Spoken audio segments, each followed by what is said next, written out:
All right, so we are happy to have you here, and we are going to talk very quickly about what used to be known popularly as imposter syndrome. It's now properly called imposter phenomenon or impostorism, and we're just going to talk briefly about it. If you are looking for licensed help, I'm not a licensed therapist. If you're looking for clinical help, I am not a psychiatrist. What I'm talking about today is God in the world of impostorism and how that relationship that you have with the Father can be beneficial in dealing with it and ultimately getting rid of it. First and foremost, it needs to be said that there are people who do not deal with this. And I think it's important because whatever it is that we're going to talk about in this channel, whether we're talking about pornography, or we're talking about any kind of addiction, or we're talking about discipline, or we're talking about excellence, it's important to know that there are people who don't struggle with it. And someone might say, well, it doesn't matter about the other person. But in this case, it's not about comparison. It's about understanding that there is a place that you can get to where it is normal for you not to sin, not to procrastinate, not to, because it exists in a normative state in the world. That it's not an exception. It's not a very select few people who don't procrastinate, or it's not a very select few people who don't suffer from imposter phenomenon. A large number of people don't suffer from imposter phenomenon, and for them, their challenge might be different from yours.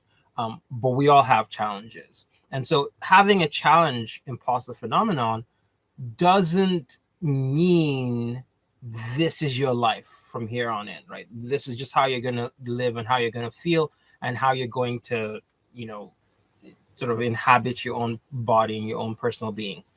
So knowing that it is normal outside of you in the world writ large helps you say to yourself, helps you say to God, I am not looking for a band-aid. I'm looking for healing. I'm looking for holistic transformation and holistic change. So that's the first thing. Know that it is not the same for everyone and that there are people who are not dealing with this at all. Having said that, people who are not dealing with this at all are not necessarily not imposters or not frauds. You are dealing with something that may or may not have any basis in reality. So let's talk about not whether it may not have basis in reality, but whether it might. And there are people who will encourage you to always think that it has no basis in reality. And I think that's a matter of degrees, right? Should you feel as insecure as you do, how much should you insecure? Insecure? That's a question of degrees. But whether or not you should feel anything at all, I think is a function of whether there is anything that is rightly found as lacking in your conscious or your subconscious. If you say, for example, on my resume, I wrote that I know 4 coding languages. I know Java, I know HTML, I know Python, and I know C#. But you actually, in real life or in actuality, don't know C#. What's going to happen is there is a basis for that imposter feeling or that impostorism. Now, the problem with that is on a job application, you are getting in the door. When you're dealing with me as a coworker, I didn't see your resume, right? And there's not like a grapevine of information coming down the pike telling me that you know Java, you know C++, you know Python, you know HTML. There isn't any sort of information from HR to me about your coding skills. What would happen is you and I would talk, and you would either repeat all 4, or now that you're in, you would just mention the 3 and omit C#.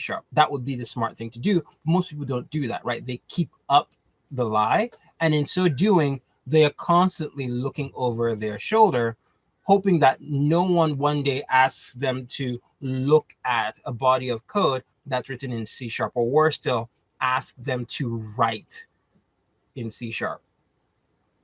So I think for most of us, there is some basis somewhere for the imposter phenomenon. That imposter feeling is rooted most often in some obfuscation, some inauthentic person. Even though you as a person may not be a fraud, you're going to be dealing with that feeling of, I don't want to be found out. And unfortunately, it's a problem because it can begin to shut down your executive functions, shut down your ability to do basic things, only because the way the way integrity works, if you're so, I guess, unfortunate, that's not true that you're unfortunate, but if you're so unfortunate as to have integrity, your inner discord will continue to spread even into the things that should be easy and normal for you to do. And so it's important to resolve it. It's important to either forgive yourself for lying or misrepresenting something, whatever that thing is, or to fix it, right? To say, I'm going to go learn C sharp.